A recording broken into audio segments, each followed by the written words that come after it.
स्वागत है सभी मित्रों का पतंजलि योग सूत्र भाग एक इस पुस्तक के। आज हम चौथे प्रवचन में हैं। मन के पार है बोध। और इसका आज दूसरा दिन है। तो साधक यहाँ भगवान से पूछते हैं कि भगवान, सम्यक ज्ञान की क्षमता मन की 5 क्षमताओं में से एक है, लेकिन यह अमन की अवस्था नहीं है। फिर यह कैसे संभव है कि जो कुछ इस केंद्र द्वारा देखा जाता है वह सत्य होता है? क्या सम्यक ज्ञान का यह केंद्र संबोधि के पश्चात भी कार्य करता है? क्या एक ध्यानी, एक साधक भी इस केंद्र में उतर सकता है? भगवान कहते हैं कि हाँ, सम्यक ज्ञान का केंद्र यानी कि प्रमाण अभी मन के भीतर है। अज्ञान मन का होता है और ज्ञान भी मन का ही होता है। जब तुम मन के पार चले जाते हो, वहां कुछ नहीं होता। न तो अज्ञान होता है और न ही ज्ञान। ज्ञान भी एक बीमारी है। यह एक अच्छी बीमारी है, यह एक सुनहरी बीमारी है, लेकिन यह एक बीमारी जरूर है। इसलिए वास्तव में यह नहीं कहा जा सकता है कि बुद्ध जानते हैं। यह नहीं कहा जा सकता है कि वे नहीं जानते हैं। वे पार चले गए हैं। किसी चीज का दावा नहीं किया जा सकता कि वे जानते हैं या नहीं जानते हैं। जब कोई मन ही नहीं, तुम कैसे जान सकते हो? या तुम कैसे नहीं जान सकते हो? जानना मन के द्वारा होता है। मन के द्वारा तुम ठीक ढंग से जान सकते हो। मन के द्वारा ही तुम गलत ढंग से जान सकते हो। लेकिन जब मन ही नहीं, तो ज्ञान अज्ञान दोनों समाप्त हो जाते हैं। ऐसा समझना कठिन होगा, लेकिन यह आसान है। यदि तुम समझ लेते हो कि मन जानता है, इसलिए मन अज्ञानी हो सकता है। लेकिन जब मन न हो तो कैसे तुम अज्ञानी हो सकते हो? और कैसे तुम ज्ञानी हो सकते हो? तुम हो, लेकिन जानना और न न जानना अब दोनों समाप्त हो गए हैं। मन के दो केंद्र हैं। एक है सम्यक ज्ञान का। यदि वह केंद्र क्रियाशील होता है और यह क्रियान्वित होने लगता है, तो एकाग्रता, ध्यान, मनन, प्रार्थना के द्वारा तब जो कुछ भी तुम जान लेते हो वह सब सत्य होता है। एक मिथ्या ज्ञान का केंद्र भी है। यह कार्य करता है यदि तुम उनिंदे होते हो, यदि तुम सम्मोहित होने जैसी अवस्था में होते हो, किसी न किसी चीज के द्वारा मदहोश होते हो, काम वासना, संगीत, नशे या किसी भी चीज से तुम आदी हो सकते हो भोजन के, तब यह नशा हो जाता है। शायद तुम बहुत ज्यादा खाते हो, शायद तुम खाने के लिए पागल और भोजन से ग्रसित हो सकते हो। तब खाना शराब की भांति हो जाता है। कोई चीज जो तुम्हारे मन पर स्वामित्व जमा लेती है, कोई चीज जिसके बिना तुम जी नहीं सकते, वो नशा देने वाली बन जाती है। और यदि तुम नशों के द्वारा जीते हो, तब तुम्हारे मिथ्या ज्ञान का केंद्र कार्य करता है। और जो कुछ भी तुम जानते हो मिथ्या है, सब असत्य है। तुम झूठ के द्वारा संसार में जीते हो। लेकिन ये दोनों केंद्र मन से ही संबंध रखते हैं। जब मन छूट जाता है और ध्यान अपनी समग्रता में पहुंच जाता है, तब तुम अमन तक पहुंच जाते हो। संस्कृत में हमारे पास दो शब्द हैं। एक शब्द तो है ध्यान, दूसरा शब्द है समाधि। समाधि का अर्थ होता है ध्यान की परिपूर्णता। जहां ध्यान तक अनावश्यक बन जाता है, जहां ध्यान करना भी अर्थहीन है। तुम उसे करते नहीं हो, तुम वही बन गए हो। और यही है समाधि। तो समाधि की अवस्था में मन नहीं बचता है। वहां न ज्ञान होता है और ना ही अज्ञान।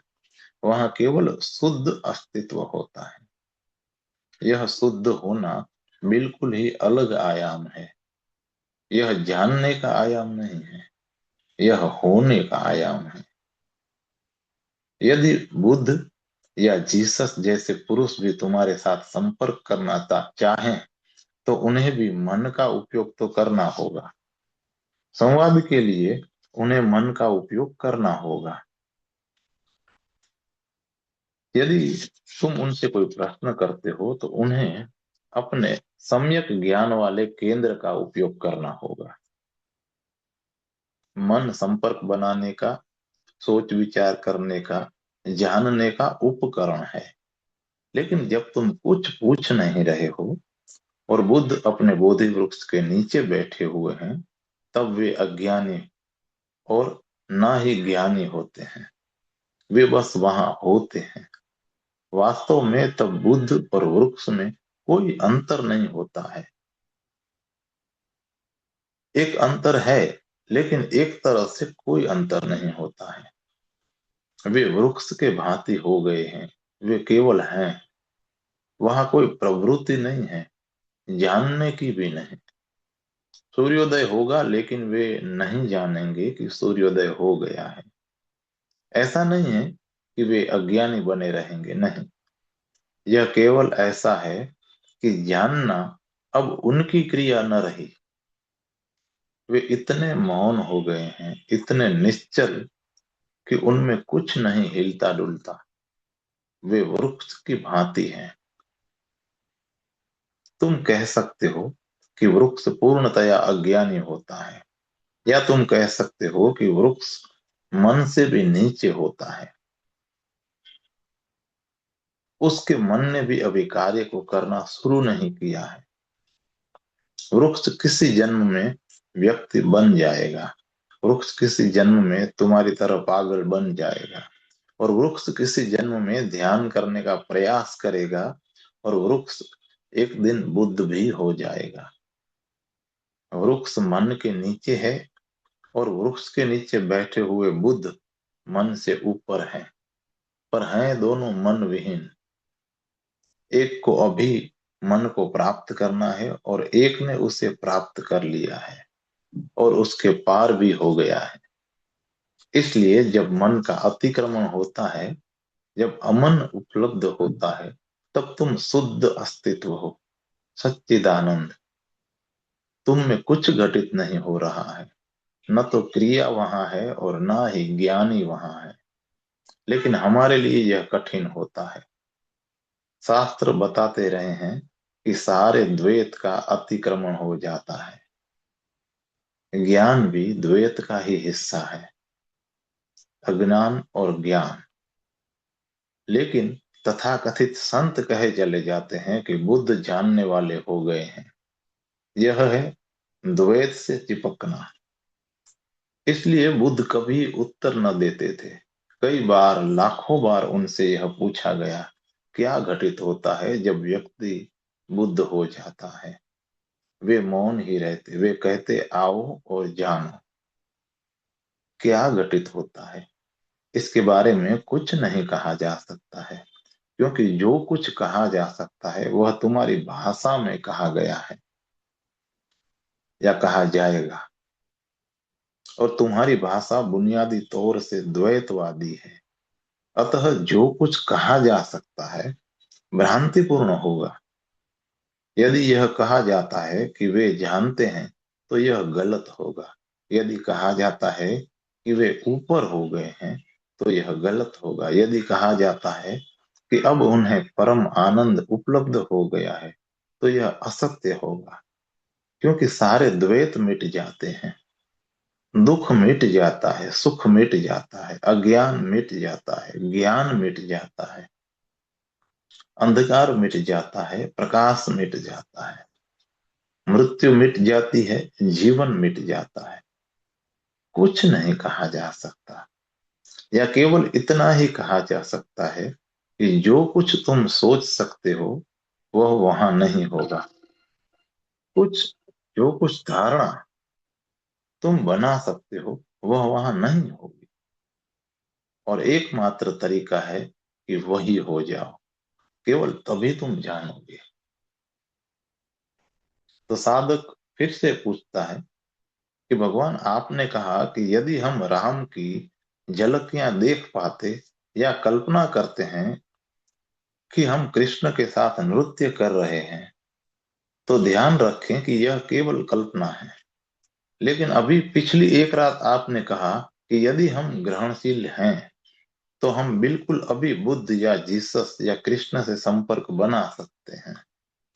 तो क्या यह मिलन कल्पना है या ऐसी ध्यानमग्न अवस्था है जिसमें क्राइस्ट या बुद्ध वास्तव में होते हैं? भगवान कहते हैं कि पहली बात, 100 में से 99 घटनाएं तो कल्पना द्वारा होंगी। तुम कल्पना कर लेते हो, इसीलिए कृष्ण ईसाई को कभी नहीं दिखाई पड़ते हैं और मोहम्मद हिंदू को नहीं दिखाई पड़ते हैं। हम मोहम्मद और जीसस को भूल सकते हैं, वे बहुत दूर हैं। जैन के सामने राम के दर्शन की झलकियां कभी प्रकट नहीं होती है, वे नहीं देख सकते। हिंदू के सामने महावीर कभी प्रकट नहीं हो सकते। क्यों? क्योंकि महावीर की तुम्हारे पास कोई कल्पना नहीं है। यदि तुम जन्म से हिंदू हो तो तुम राम और कृष्ण की अवधारणा पर पले हो। यदि तुम जन्म से ईसाई हो तब तुम पले हो, तुम्हारा कंप्यूटर, तुम्हारा मन पला है जीसस की धारणा और जीसस की प्रतिमा के साथ। जब कभी तुम ध्यान करना शुरू करते हो, वह पोषित प्रतिमा मन में चली आती है, वह मन में प्रक्षेपित हो जाती है। जीसस ईसाई व्यक्ति को दिखते हैं लेकिन यहूदियों को कभी दिखाई नहीं देते जीसस। और वे खुद यहूदी थे। जीसस यहूदी की तरह जन्मे और यहूदी की ही तरह मरे, लेकिन वे यहूदियों को दिखाई नहीं देते क्योंकि उन्होंने उनमें कभी विश्वास नहीं किया था। वे लोग सोचते थे कि जीसस मात्र एक आवारा है। उन्हें एक अपराधी की तरह सूली पर चढ़ा दिया गया। इसलिए जीसस यहूदियों को कभी नहीं जचे, लेकिन वे यहूदियों के संबंधी थे। उनकी धमनियों में यहूदी खून था। मैंने एक मजाक सुना है कि नाजी नाजी जर्मनी में हिटलर के सिपाही एक शहर में यहूदियों को मार रहे थे। वे बहुतों को मार चुके थे लेकिन कुछ यहूदी बचकर भाग निकले थे। वह एक रविवार की सुबह थी, इसलिए जब वे बचकर भागे तो वे एक चर्च में चले गए क्योंकि उन्होंने सोचा था कि वह छुपने के लिए सबसे बड़ी जगह रहेगी। एक ईसाई चर्च। वह चर्च ईसाइयों से भरा था। वह इतवार की सुबह थी और लगभग 1 दर्जन यहूदी वहां छिपे हुए थे। लेकिन सिपाहियों को भी खबर मिल गई कि कुछ यहूदी चर्च में जाकर छिपे हैं, तो वे चर्च में गए। उन्होंने पादरी से कहा कि अपना धार्मिक अनुष्ठान बंद कर दो। सिपाहियों का नेता मंच पर गया और बोला कि तुम हमें धोखा नहीं दे सकते। यदि कुछ यहूदी यहाँ छिपे हैं, जो कोई यहूदी है उसे बाहर आकर पंक्ति में खड़ा हो जाना चाहिए। यदि तुम हमारा आदेश मानते हो तो तुम बच सकते हो, लेकिन यदि कोई हमें धोखा देने की कोशिश करेगा तो फौरन मार दिया जाएगा। धीरे धीरे यहूदी चर्च से बाहर आ गए और वे एक पंक्ति में खड़े हो गए। अब अचानक चर्च की सारी भीड़ को ध्यान आया कि जीसस लुप्त हो गए थे। गायब हो गई वह मूर्ति जीसस की। वे भी यहूदी थी, इसलिए वे भी बाहर उसी पंक्ति में खड़े हुए थे। लेकिन जीसस यहूदियों के सामने कभी प्रकट नहीं होते और वे ईसाई न थे। वे किसी ईसाई चर्च से संबंधित न रहे थे। यदि वे वापस आ जाएं, वे ईसाई चर्च को पहचानेंगे भी नहीं। वे सिनागोग की ओर बढ़ जाएंगे। वे यहूदी संप्रदाय में जा पहुंचेंगे। वे किसी रबाई से मिलने चले जाएंगे। वे कैथोलिक या प्रोटेस्टेंट पादरी से मिलने नहीं जा सकते हैं। वे उन्हें नहीं जानते हैं। लेकिन यहूदियों को वो कभी नहीं दिखाई पड़ते, क्योंकि उनकी कल्पनाओं में वे कभी बीज की तरह पड़े ही नहीं। उन्हें अस्वीकृत कर दिया था उन्होंने, तो बीज उसका वहां नहीं है। इसलिए जो कुछ घटित होता है, 99 संभावना ऐसी है कि वह केवल तुम्हारे पोषित ज्ञान, धारणाएं और प्रतिमाएं होंगी। वे तुम्हारे मन के सामने झलक जाती हैं, और जब तुम ध्यान करने लगते हो तो तुम इतने संवेदनशील हो जाते हो कि तुम स्वयं अपनी कल्पनाओं के शिकार हो जाते हो, और तुम्हारी कल्पनाएं बहुत वास्तविक लगेंगी। और इसे जांचने का कोई रास्ता नहीं है कि वे वास्तविक होती हैं या अवास्तविक। केवल 1% मामलों में यह कल्पना काल्पनिक न होगा। लेकिन कैसे पता चले?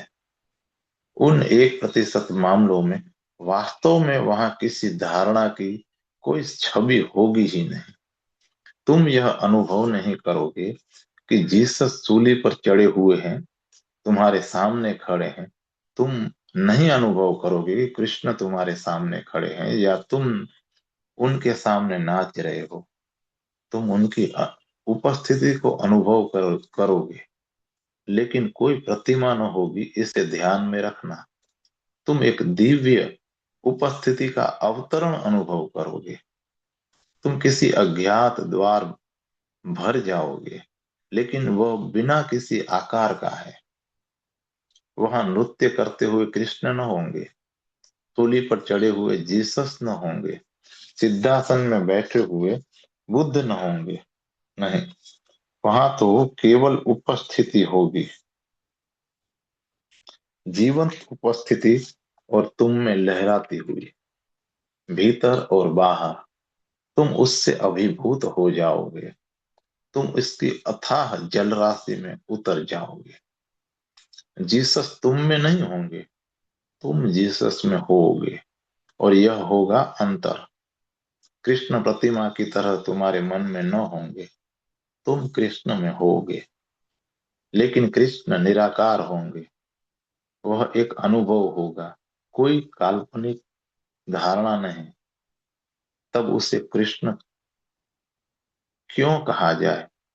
वहां कोई आकृति ही नहीं होगी। उन्हें जीसस क्यों कहा जाए? यह तो केवल प्रतीक है, भाषा विज्ञान के प्रतीक है।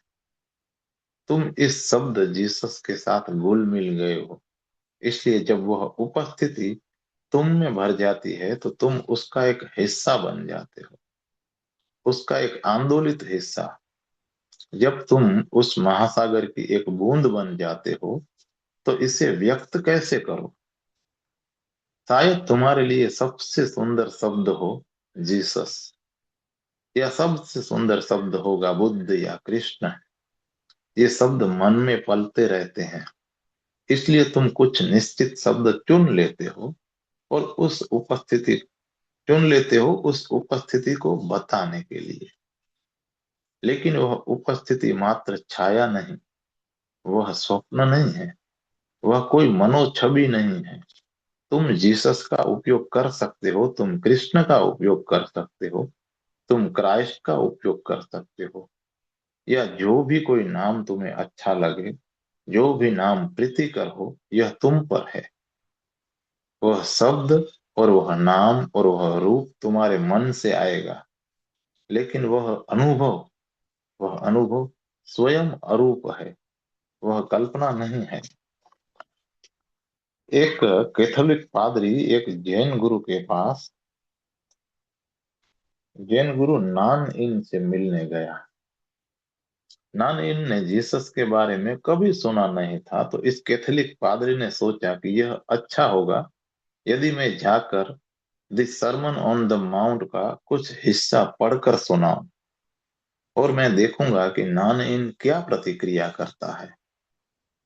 लोग कहते हैं कि वह बुद्ध पुरुष है, इसलिए कैथोलिक पादरी नॉन इन के पास गया और बोला, गुरुदेव मैं ईसाई हूँ और मेरे पास एक पुस्तक है जो मुझे बहुत प्यारी है।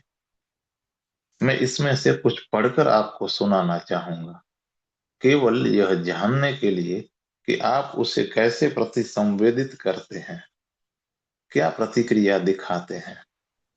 उसने कुछ पंक्तियां the Sermon on the Mount से पढ़ी,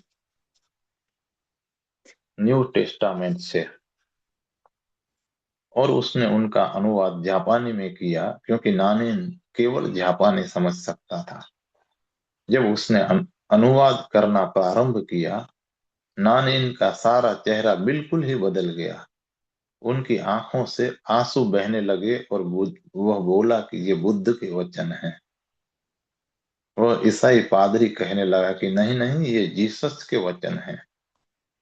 नानिन बोला कि कोई बात नहीं, तू जाम तुम जो नाम दे दो, मैं अनुभव करता हूँ कि ये बुद्ध के वचन हैं, क्योंकि मैं केवल बुद्ध को जानता हूँ और ये वचन केवल बुद्ध के द्वारा ही आ सकते हैं। और यदि तुम कहते हो ये जीसस के द्वारा आए हैं, तो जीसस बुद्ध थे, इससे कुछ अंतर नहीं पड़ता है।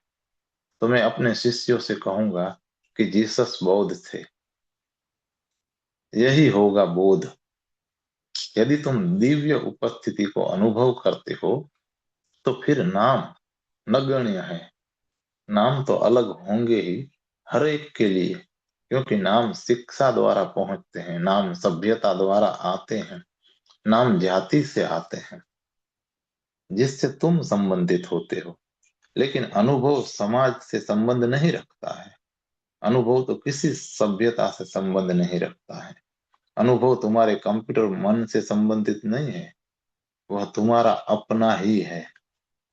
इसलिए ख्याल रहे, यदि तुम दृश्य देखते हो तो वे सब कल्पनाएं हैं, लेकिन यदि तुम उपस्थिति को अनुभव करने लगते हो, आकारहीन अस्तित्वगत अनुभूतियां, स्वयं को उनमें लपेट देते हो, उनमें विलीन हो जाते हो, उनमें घुल जाते हो, तब तुम वास्तव में संपर्क पा लेते हो। तुम उस उपस्थिति को जीसस कह सकते हो या तुम उस उपस्थिति को बुद्ध कह सकते हो। यह तुम पर निर्भर करता है, कोई फर्क नहीं पड़ता है।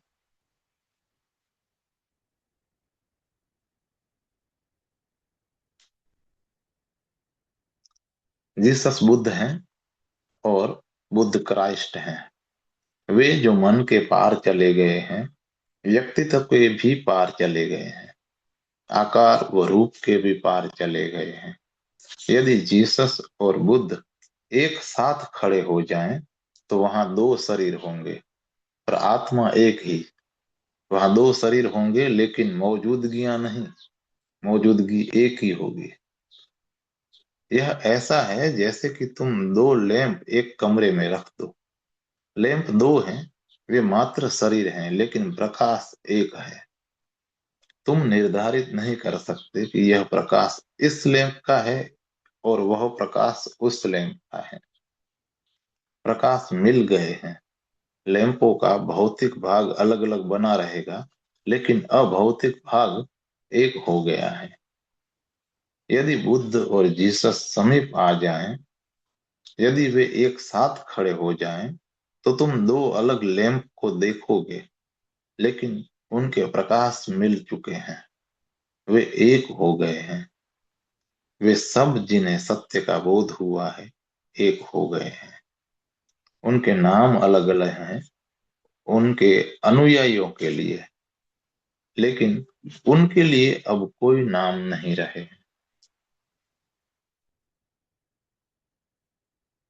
आगे एक और प्रश्न पूछता है साधक कि भगवान कृपया समझाइए कि जागरूकता भी मन की एक वृत्ति है।